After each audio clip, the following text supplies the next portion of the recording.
Maruti Chiranjeevi flex printing sub register office ఎదురుగా Kurichedu road Darsi. మీరు ఏ టైంలో అయినా ఫోన్ చేసినా ఫ్లెక్స్ ప్రింటింగ్ చేయబడును. మా ప్రత్యేకతలు political banners, marriage banners, shop board plates, card posters, visiting cards, function cards, mug printing తక్కువ ధరలలో హై క్వాలిటీతో సకాలంలో చేసి ఇవ్వబడును. Shri Maruti Chiranjeevi flex printing sub register office ఎదురుగా కురిచేడు రోడ్డు దర్శి. సెల్ 9985733337. రాష్ట్ర ముఖ్యమంత్రి వర్యులు నారా చంద్రబాబు నాయుడు తనయుడు టీడీపీ జాతీయ ప్రధాన కార్యదర్శి, రాష్ట్ర ఐటీ మరియు విద్యాశాఖ మంత్రి వర్యులు నారా లోకేష్ బాబు యువగళం పాదయాత్ర నిర్వహించి 2 ఏళ్లు పూర్తయిన సందర్భంగా ఈరోజు దర్శిలో దర్శి నియోజకవర్గ TDP incharge doctor Gottipati Lakshmi, doctor Kadiyala Lalitha సాగర్లు స్థానిక నాయకులతో కలిసి కేక్ కట్ చేసి లోకేష్ బాబుకు శుభాకాంక్షలు తెలుపుతూ అందరికీ స్వీట్లు పంచారు. ఈ సందర్భంగా మీడియా సమావేశంలో డాక్టర్ గొట్టిపాటి లక్ష్మి ప్రసంగించారు.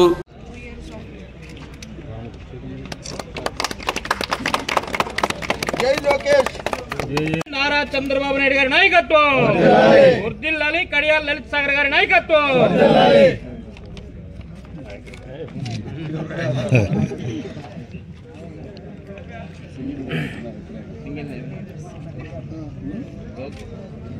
కూడా మాకు టీం లీడర్ అందరికీ నమస్కారం. మన ఆంధ్రప్రదేశ్ రాజకీయాల్లోనే లోకేష్ గారు చేపట్టిన యువగళం ఒక కీలక పాత్ర పోషించిందనే దాంట్లో ఎటువంటి సందేహం లేదు. గత వైసీపీ అరాచక పాలన దింపడానికి లోకేష్ గారు కుప్పంలో స్టార్ట్ చేసి 226 రోజుల పాటు 3132 కిలోమీటర్లు యువగళం పాదయాత్ర కొనసాగించారు. ప్రజల్లోకి వెళ్ళి మహిళలు, రైతులు, విద్యార్థులు, పేదలు అందరి కష్టాలు విని వాళ్ళకొక ధైర్యాన్ని, పోరాట స్ఫూర్తిని నింపారు. రాష్ట్రంలో ఉన్న 11 ఉమ్మడి జిల్లాల్లో 97 నియోజకవర్గాల్లో ఆయన పర్యటించారు. పాదయాత్రలో భాగంగా ఎన్నో బహిరంగ సభలు, ముఖాముఖి, రచ్చబండ కార్యక్రమాల్లో పాల్గొని లక్షల మంది వచ్చి లోకేష్ గారికి వారి కష్టాలను చెప్పుకున్నారు. అది లోకేష్ గారి యువగలం ఒక జనగలం, ఒక ప్రజాగలం. కోట్ల మందితో కనెక్ట్ అయ్యారు. ఎక్కడా కూడా ఎండ వాన తేడా లేకుండా, విరామం లేకుండా మన అధినేత చంద్రబాబు నాయుడు గారి అక్రమ అరెస్టు, అట్లాగే వారి కుటుంబ సభ్యుడు సినీ నటుడు తారక రత్న గారి మరణం, ఈ 2 కారణాల్లో తప్ప ఎక్కడా కూడా విరామం లేకుండా కొనసాగించారు. అప్పటి ప్రభుత్వం ఎన్నో అడ్డంకులేసి పాదయాత్రను ఆపడానికి లోకేష్ గారి మీద, యువగలం వాలంటీర్ల మీద అక్రమ కేసులు పెట్టినా కూడా ఒక క్రమశిక్షణతో ఆయన ముందుకెళ్తూ తెలుగుదేశం పార్టీ క్యాడర్లో కూడా ధైర్యాన్ని నింపారు. యువగలంలో భాగంగా అందరికీ అనుగుణంగా మహిళలకి, విద్యార్థులకు, రైతులకు, పేదలకు, ఎస్సీ, ఎస్టీ, బీసీ, మైనారిటీ వర్గాలకు అనుగుణంగా హామీలు ఇచ్చి ఇప్పుడు మన కూటమి ప్రభుత్వం అధికారంలోకి వచ్చాక ఆ హామీలను నెరవేర్చుకునే విధంగా, నిలబట్టుకునేలాగా కృషి చేస్తున్నారు. దానికి ఒక నిదర్శనం మొన్న దావోస్ పర్యటన, సీఎం గారి పర్యటన విజయవంతమైంది. వరల్డ్ ఎకనామిక్ ఫోరంలో మనం చూసుకుంటే ఏపీ ప్రత్యేకంగా నిలిచింది. గత 5 ఏళ్లలో పారిశ్రామిక రంగం మనం చూస్తున్నాం అంధకారంలోకి వెళ్ళిపోయింది. కొత్త పరిశ్రమలు రాకపోగా ఉన్న పరిశ్రమల్ని కూడా తరిమేశారు. యువతకి ఇచ్చిన హామీ 20 లక్షల ఉద్యోగాల లక్ష్యంగా ఈ దావోస్ పర్యటనలో మన ఏపీలో ఉన్న అపారమైన వనరుల గురించి, మౌలిక సదుపాయాల గురించి, పాలసీల గురించి పారిశ్రామికవేత్తలకు వివరించి వారిని పెట్టుబడులకు ఆహ్వానించడం, భేటీ అయిన ప్రతి పారిశ్రామికవేత్త కూడా వాళ్ళ ఎగ్జిక్యూటివ్ మెంబర్స్తో డిస్కస్ చేసుకొని సానుకూలంగా స్పందించారు. ప్రపంచ దిగ్గజాలతో భేటీ అయ్యారు. ఒకప్పుడు ఐటీ రంగాన్ని తెలుగు ప్రజలకి పరిచయం చేసి తెలుగువారి ఖ్యాతిని ప్రపంచానికి చాటి చెప్పారు. ఇప్పుడు ఆర్టిఫిషియల్ ఇంటెలిజెన్స్ని ప్రోత్సహిస్తూ అక్కడ భేటీ అయ్యారు.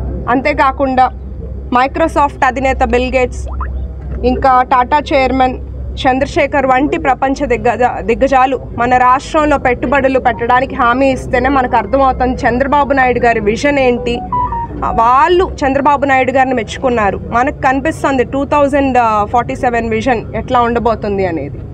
2014లో చంద్రబాబు నాయుడు గారి కృషితో ఎన్నో కంపెనీలు, స్టార్టప్ కంపెనీలు, అట్లాగే 1,00,000 కోట్ల పెట్టుబడులు తీసుకొచ్చి ఏపీని ఒక బ్రాండ్ ఏపీగా నిలబెట్టారు. 2019లో వాళ్ళ కమిషన్స్ కోసం వైసీపీ అట్లాగే జే ట్యాక్స్లని పరిశ్రమల్ని తరిమికొట్టేసి పారిశ్రామికవేత్తలందరినీ ఇబ్బందులకు గురి చేశారు. చంద్రబాబు నాయుడు గారు 2014లోనే విశాఖలో 3 సార్లు పెట్టుబడుల సదస్సులు ఏర్పాటు చేసి 1,00,000 కోట్లను తీసుకొచ్చారు. అప్పట్లోనే మనకి ఒక ఆంధ్ర రాష్ట్ర పునర్నిర్మాణానికి ఎలా అయితే కష్టపడుతున్నారో చంద్రబాబు నాయుడు గారు, అట్లాగే డిప్యూటీ సీఎం పవన్ కళ్యాణ్ గారు, మన యువ నాయకులు విద్యాశాఖ మంత్రి లోకేష్ గారు ఎప్పుడు కూడా మంచి చేసే ప్రభుత్వాన్ని ప్రజలందరూ గుర్తుపెట్టుకోవాలి, ఆదరించాలి. యువగలం అనేది ఒక ఆంధ్రప్రదేశ్ రాజకీయాల్లో ఒక చారిత్రాత్మకమైన ఒక ఘటన.